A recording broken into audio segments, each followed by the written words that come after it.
Номер 3. Детска желязна завеса. Следи от оградни детайли можем да открием и в морската градина.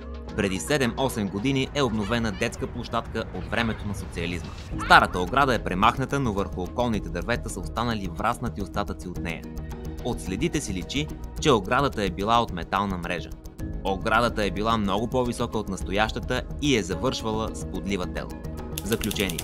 Дори детските площадки са били в унисон с общата идеологическа стратегия на социализма.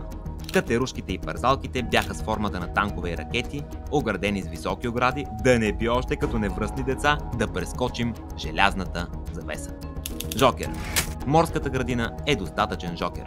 В нея не изобилства от детски площадки, така че ще я откриете лесно. За да ви затрудним с цел да направим играта по-интересна, под номер 3 ще се зачете селфи само с обекта.